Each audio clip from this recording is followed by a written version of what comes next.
ॐ सदाशिवसमारम्भां शङ्कराचार्यमध्यमाम् अस्मदाचार्यपर्यन्तां वन्दे गुरुपरम्पराम्। ॐ तो ऊर्ध्वमूलमधः शाखम् भगवान शुरू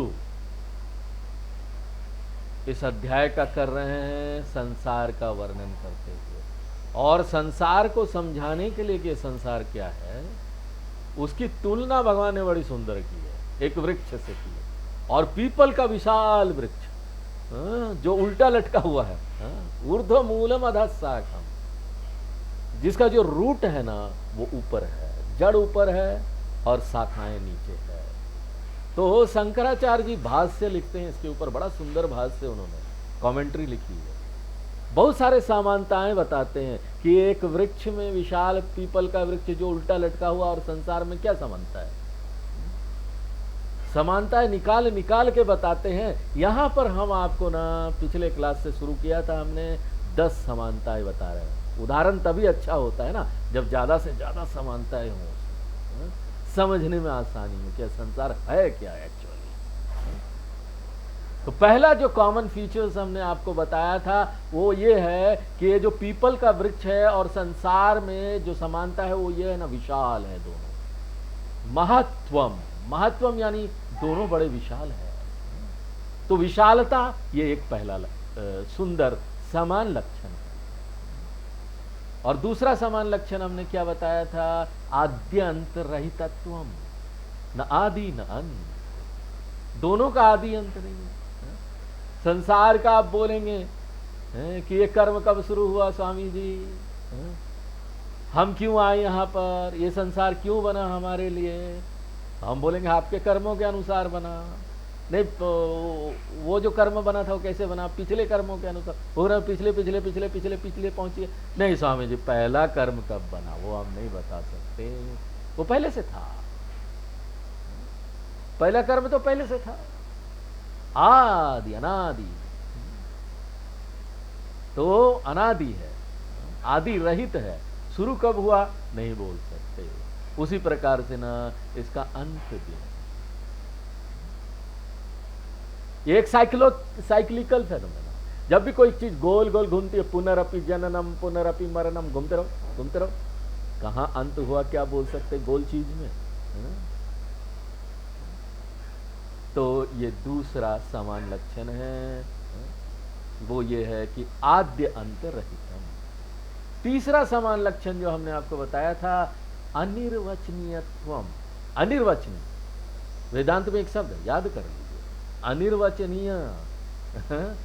अनिर्वचनीय यानी वर्णन नहीं किया जा सकता, अवर्णनीय है। किसी चीज में एब्सोल्युटली यही चीज है वो, ऐसा नहीं बोल सकते।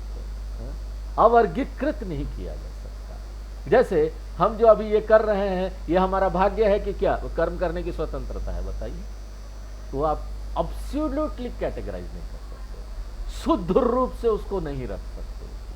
इसी प्रकार से संसार है, इसी प्रकार से ये वृक्ष।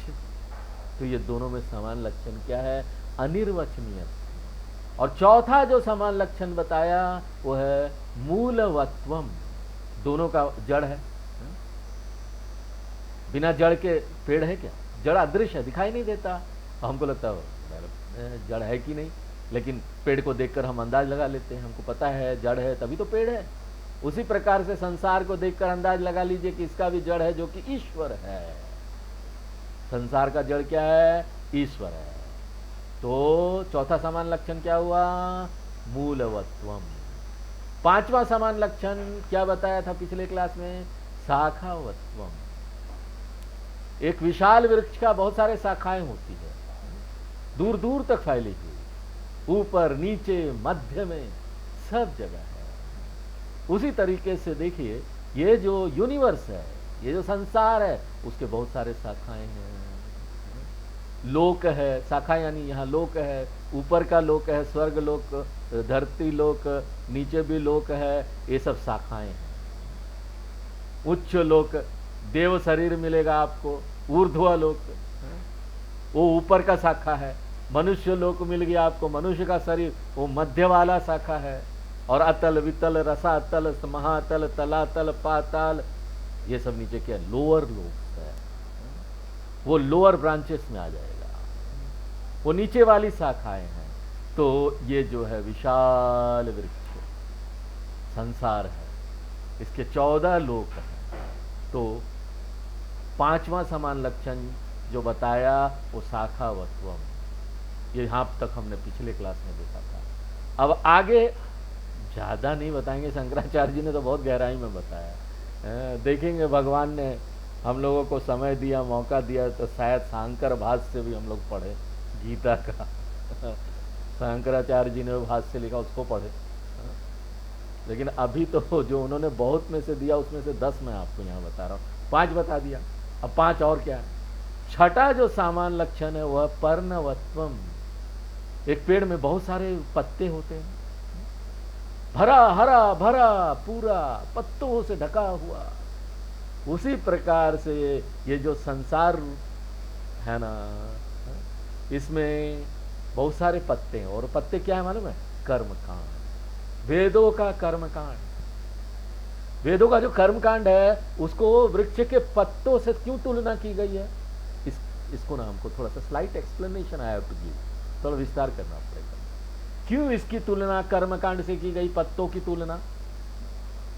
पत्ते जो है ना बहुत महत्वपूर्ण है वृक्ष को पोषित करने के लिए और उसको विकास के लिए। पत्ते वृक्ष की रक्षा करते हैं, वृक्ष को जिंदा रहने में उसकी सहायता करते हैं। और आपको मालूम है जो लोग साइंस पढ़े हैं और ये ट्रीज वगैरह वृक्षों के बारे में पढ़े हैं, तो वो जानते हैं कि ना क्लोरोफिल के कारण ही वो ना हरा दिखाई देते हैं। और ये पत्ते जो है फोटोसिंथेसिस करते हैं और वृक्ष के लिए खाना बनाते हैं, खाना कुक करते हैं, और इसी कारण से वृक्ष जिंदा रहता है, साइंस ये बोलती है।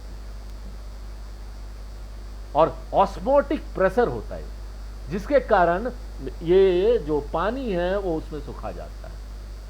ये सब हम लोग स्कूल में पढ़े थे, अब भूल गए, दूसरी बात है। संस्कृत में इसको बोलते हैं छादनात छंदासी। कर्मकांड जो है वेदों का उसको भी छंद बोलते हैं। छंदांसी यस्य परनामी, वेदों के कर्मकांड वो प्रोटेक्ट करता है, संसार रूपी वृक्ष को प्रोटेक्ट करता है। किस तरीके से? जिस तरीके से ओरिजिनल जो पत्ता है ना वो वृक्ष को प्रोटेक्ट करता है, उसकी रक्षा करता है, उसको खाना देता है, उसको पोषित करता है, उसको बढ़ाता है। अब यहाँ पर प्रश्न आता है कि किस तरह से कर्मकांड संसार को पोषित करता है, उसका विकास करता है, उसको बढ़ाता है। कर्मकांड यहाँ पर बहुत सारे कर्मों की बात करता है जो लोगों को आकर्षित करती है। वो लोगों को आकर्षित करती है कि चलो ये कर्मकांड करें ताकि हमको बहुत सारे वैरायटीज ऑफ रिजल्ट मिले, बहुत सारे हमको यहाँ लाभ प्राप्त हो।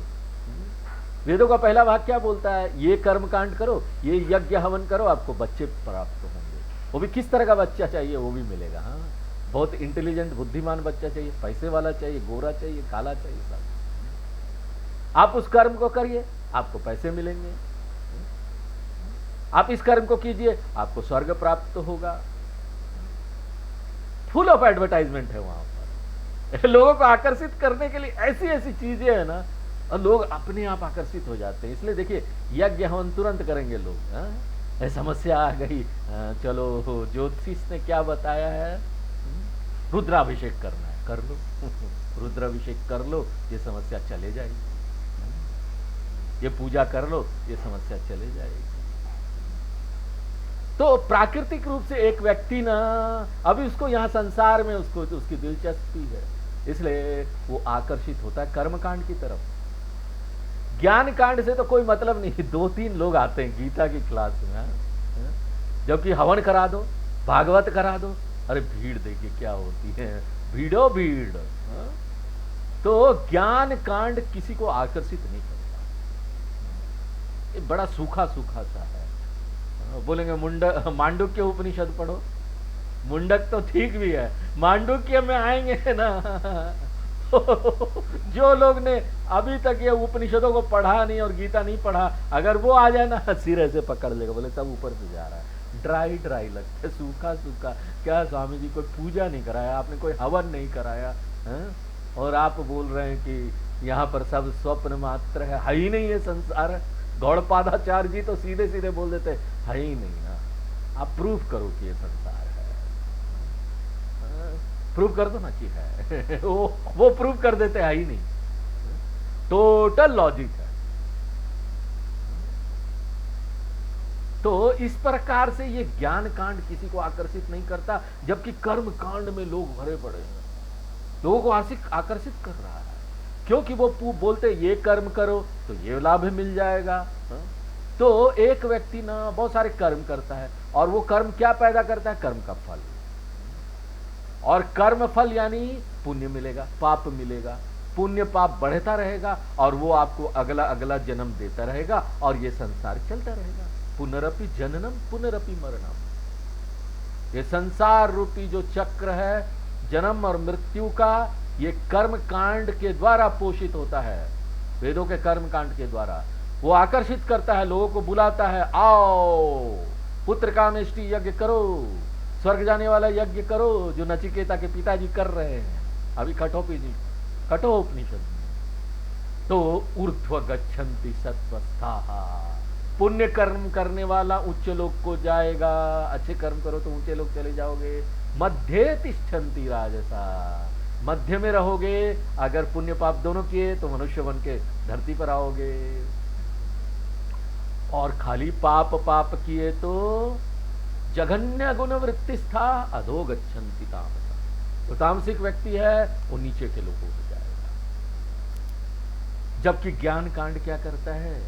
ये संसार रूपी वृक्ष का अंत कर देता है। कर्म कांड क्या करता है? इस वृक्ष को पोषित करता है। इसलिए वो किसकी तरह है? वृक्ष के पत्ते की तरह है, जो उसको पोषित करता है, उसको खाना देता है।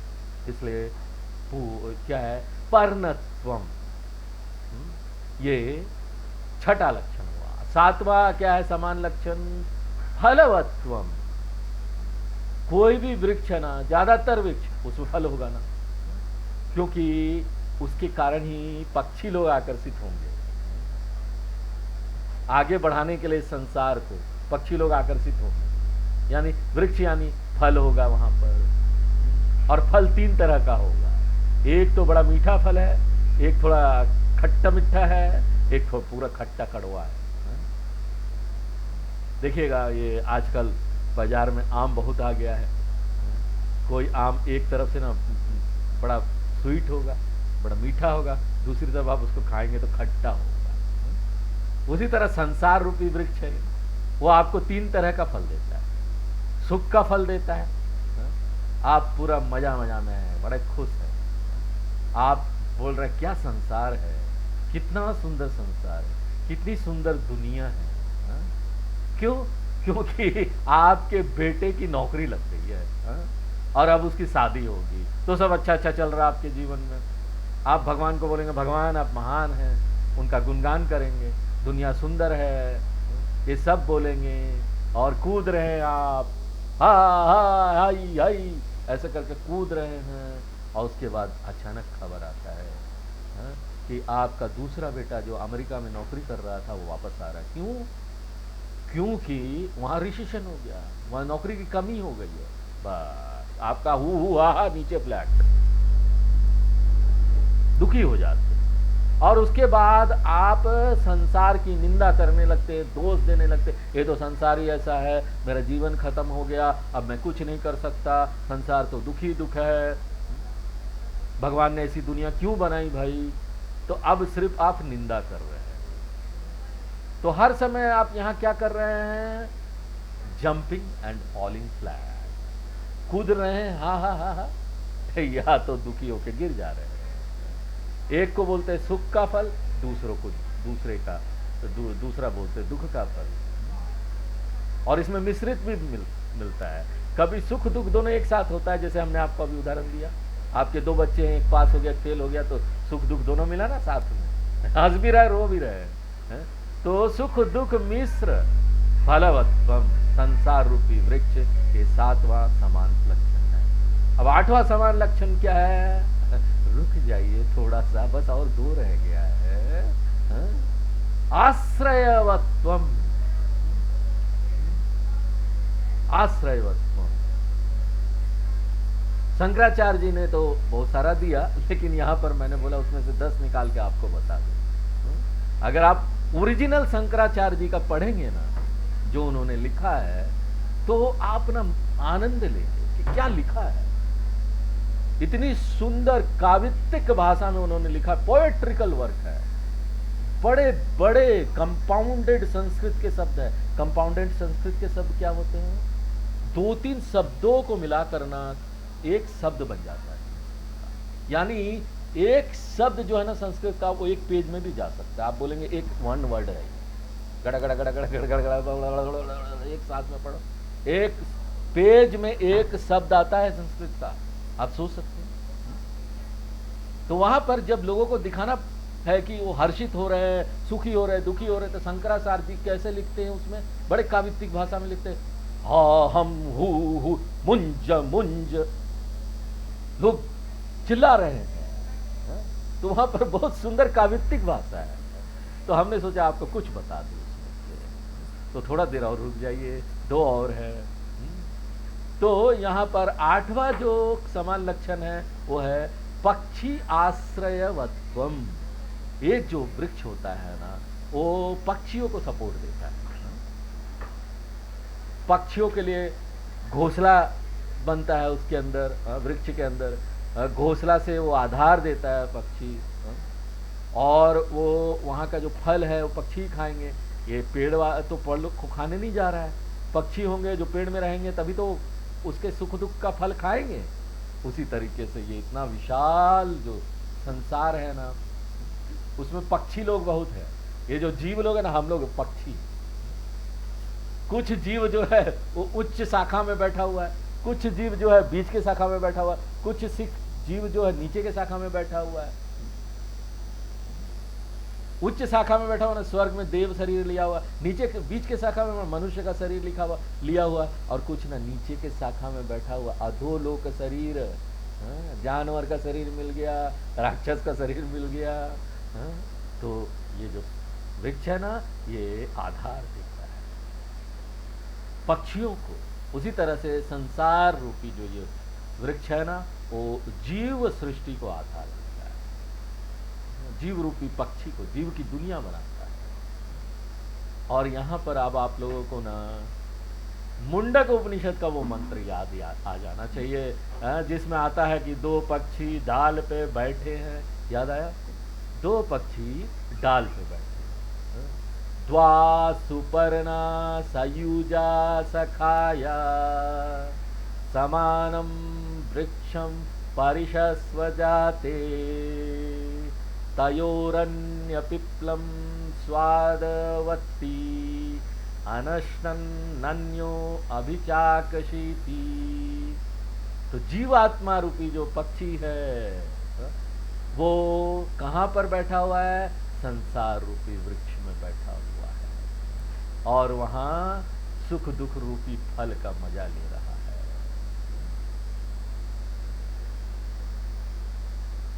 अनुभव कर रहा है, कभी खट्टा कभी मीठा, ये जीवन है।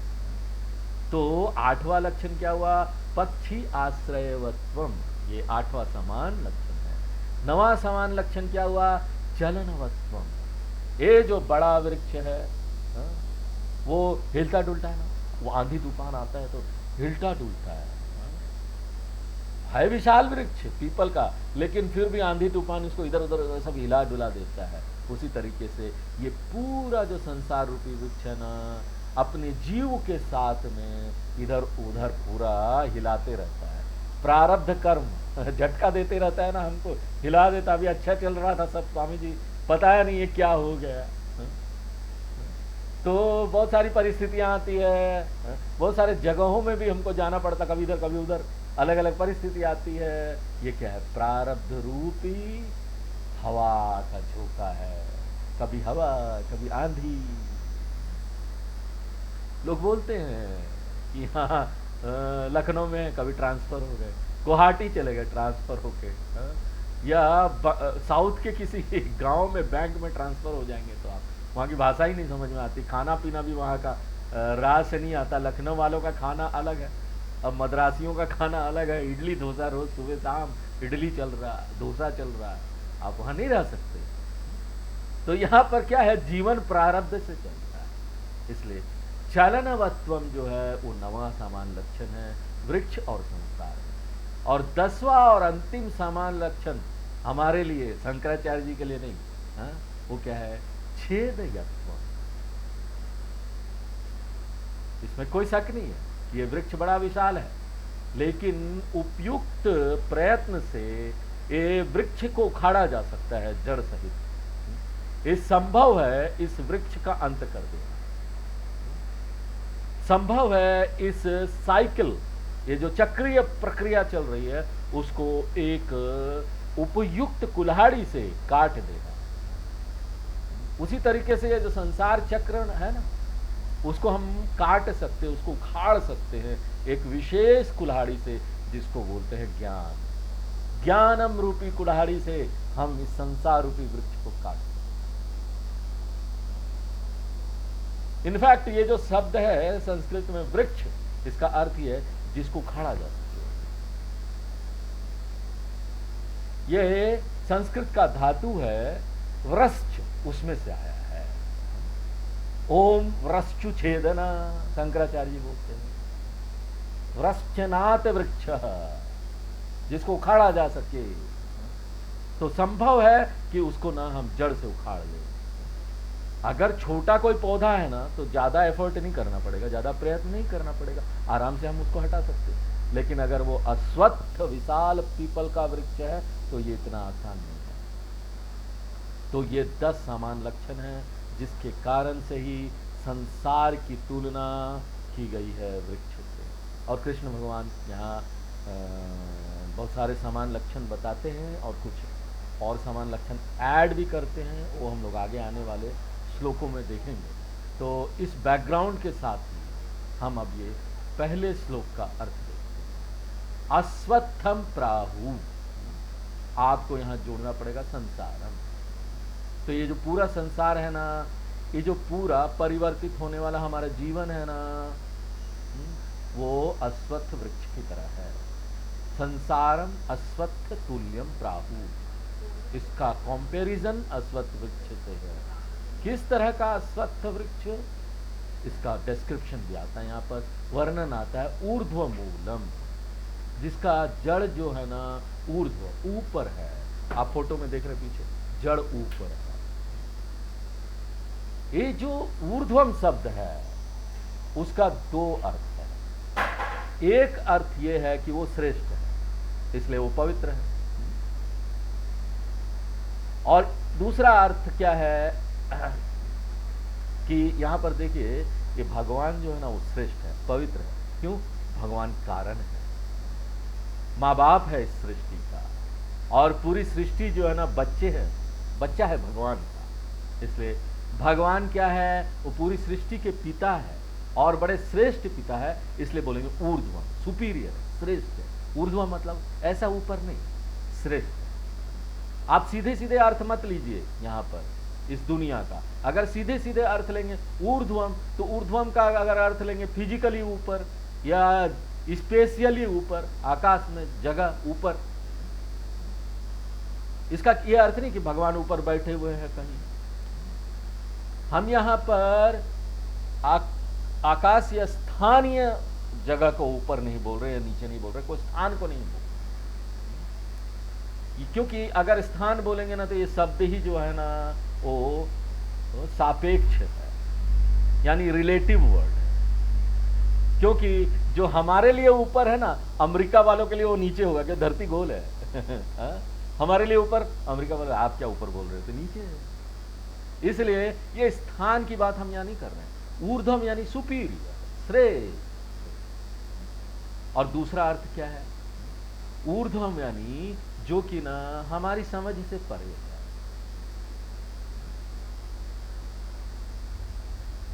कभी कभी बोलते हैं हम लोग, कोई वेदांत का कोई गूढ़ वेदांत की क्लास में आ जाते हैं, कुछ लोग ऐसे आते हैं जिन्होंने कभी नहीं पढ़ा, तो बोलेंगे स्वामी जी आज तो आपने जो उपनिषद पढ़ाया वो सिर के ऊपर से चला गया। तो सिर के ऊपर से चला गया उसका क्या?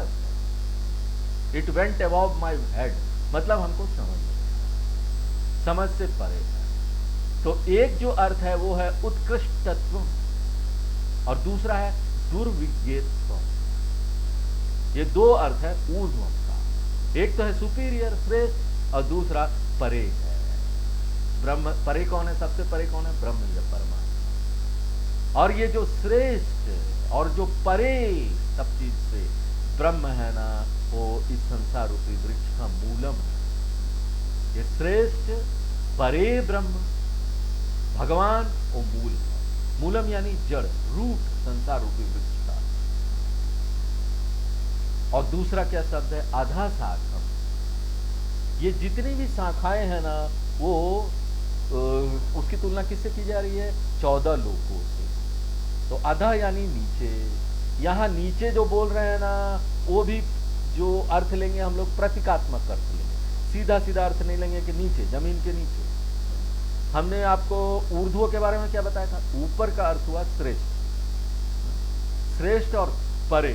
नीचे का क्या अर्थ होगा? अश्रेष्ठ, इंफीरियर। तो ये जो अश्रेष्ठ लोक है वो शाखा है संसार रूपी वृक्ष का।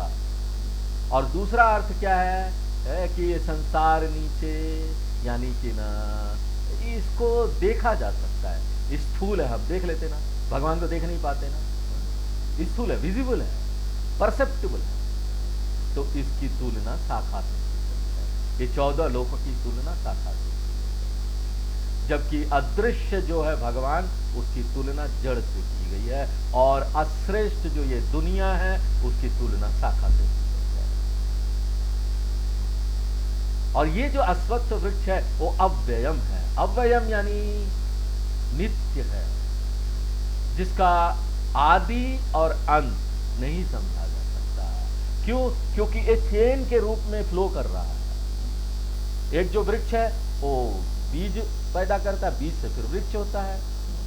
तो ये बीज वृक्ष का जो ये साइकिल है, ये चेन है ना, ये अनादि अनंत है। उसी तरीके से ये जो मनुष्य का जीवन है ना, वो साइक्लिक चेन है। आप इसके बिगिनिंग की बात नहीं कर सकते, एक जीव का शुरुआत कब हुआ इसका बात नहीं कर सकते, क्योंकि ये जन्म इससे पहले वाले कर्म के, पुराने जन्म में जो कर्म किया उसके अनुसार है, उससे पहले वाला उसके जन्म में जो कर्म किया उसके अनुसार है, उससे पहले वाला जो जन्म था उससे पहले वाले जन्म में जो कर्म किया उसके अनुसार है। तो कर्म जन्म चक्र चलता रहता है, रूपेण अव्ययम, ये एटर्नल है। उसके बाद क्या बोलते हैं? छंदांसी यस्य परता। तो ये जो रक्षा करने वाला, पोषित करने वाला जो पत्ता है संसार रूपी वृक्ष का, ये और कुछ नहीं है। वेदों में जो कर्मकांड निर्धारित किया गया है वो छंदांसी यानी वेदस्य कर्मकांडम। और कर्मकांड हमेशा एक व्यक्ति को ना कर्म में लगाए रखता है। इसलिए देखिए यहाँ पर बहुत सारे लोग हैं जो कर्मकांड को बहुत पसंद करते हैं। उनको गीता पसंद नहीं आएगा, उनको उपनिषद पसंद नहीं आएगा, ये सारे टॉपिक उनके लिए नहीं है। वो बहुत ज्यादा धार्मिक लोग होते हैं, आप देखेंगे बहुत धार्मिक लोग, वो एक मंदिर से दूसरे मंदिर घूमते रहेंगे, अभिषेक कराएंगे, उस मंदिर में अभिषेक कराएंगे, अतिरुद्रम कराएंगे, महारुद्रम कराएंगे, बहुत सारी पूजाएं कराएंगे। उनको बड़ा मजा आता है, बड़ा प्रेम है उनको ये कर्मकांड वाले भाग से। वो वेदांत में आना नहीं चाहते, बड़ा सूखा सूखा समझिए, आप लोग पढ़ते रहते दिन भर। इसका मतलब क्या है? सफलता पूर्वक उनका संसार आगे चलता रहेगा, ये संसार जारी रहेगा। इसका ये अर्थ नहीं ना आप कर्मकांड को फेंक दीजिए। हम कर्मकांड को खराब नहीं बोल रहे, वेरी केयरफुल, सावधान रहिए। इसका मतलब नहीं है कि कर्मकांड हमारा शत्रु है, उसको फेंक दीजिए। हम यहाँ क्या बोल रहे हैं? कर्म कांड का उपयोग एक पार्टिकुलर लिमिट तक होना चाहिए, और आज नहीं तो कल एक व्यक्ति को ये कर्म कांड वाले भाग से परे निकलना चाहिए, परिपक्व होना चाहिए, और ज्यादा से ज्यादा समय वेदांत में देना चाहिए, इसके ज्ञान को। सामान्यतः लोग ना दो अतियों में चले जाते हैं, टू एक्सट्रीम। एक एक्सट्रीम क्या है, ये जो लोग हैं ना उनको पूजा पसंद नहीं, कर्मकांड पसंद नहीं। स्वामी जी कौन बैठेगा, पूजा हो रहा है, वो एक एक्सट्रीम में चले जाते हैं। तो उनकी समस्या क्या है कि ना उनको ना मन को शुद्ध करने का कोई तरीका नहीं मिलेगा। कर्मकांड पूजा वगैरह नहीं करेंगे तो मन कैसे शुद्ध होगा। और दूसरा एक्सट्रीम क्या है, एक व्यक्ति ना खाली पूजा में लगा रहता, छोड़ता ही नहीं उसको पूजा से बड़ा प्रेम है, अभिषेक वगैरह करने से बड़ा प्रेम है। समस्या क्या है इससे, देखो ये कोई खराब चीज नहीं है, करो ना, लेकिन समस्या क्या है, आप परमानेंटली उसी में रह जाते हैं। ये ऐसे ही है ना, जैसे बोलना कि ना स्वामी जी हम 5th क्लास में पढ़ रहे हैं या 10th क्लास में पढ़ रहे हैं, कॉलेज में पढ़ रहे हैं, वहां से निकलना नहीं चाहते। क्यों? क्योंकि स्वामी जी ये 11th क्लास में ना टीचर लोग बड़े अच्छे हैं, बड़ा करुणा वहां, वो टीचर है ना हमको बहुत पसंद है, हम वहीं बैठना चाहते हैं। तो ये क्या सही है? आपको पास होना पड़ेगा, उससे बाहर निकलना पड़ेगा 10th क्लास से। तो ये याद रखिए कि कर्मकांड जो है ना मन को शुद्ध करता है, उसके बाद आपको ज्ञान में आना पड़ेगा, वहां रुके नहीं रह सकते आप। और ना आप लोगों ने ये सफलतापूर्वक कर लिया है, ये मैं ऐसा सोचता हूं। छंदांसी यस्य पर्णानि यत्तम वेद। तो जो इस संसार रूपी वृक्ष को अच्छे प्रकार से समझ लेता है, इसके शाखाओं सहित, इसके पत्तों को, इसके फल को आदि, जो इसको जानता है, इस संसार रूपी वृक्ष को, और शंकराचार्य जी इसमें जोड़ देते हैं, जो इसको जड़ सहित जानता है, ब्रह्म सहित जानता है। तो वो जड़ सहित, जो भगवान सहित, ब्रह्म सहित जो इस संसार को जान लेता है, समूल वृक्ष को जान लेता है, वही व्यक्ति ज्ञानी है। जो शास्त्रों को अच्छी प्रकार से समझ लेता है, वेदविद यानी वेदार्थविद, एक व्यक्ति जो कि ज्ञानी होना। समझ लो, कहानी खत्म। शाखाओं को समझ लो, पत्तियों को समझ लो, जड़ को समझ लो, ज्ञानी। चलिए आज यहीं विराम देते, आगे से ओम पूर्णमदः पूर्णमिदं पूर्णात् पूर्णमुदच्यते पूर्णस्य पूर्णमादाय पूर्णमेवावशिष्यते। ओम शांति शांति।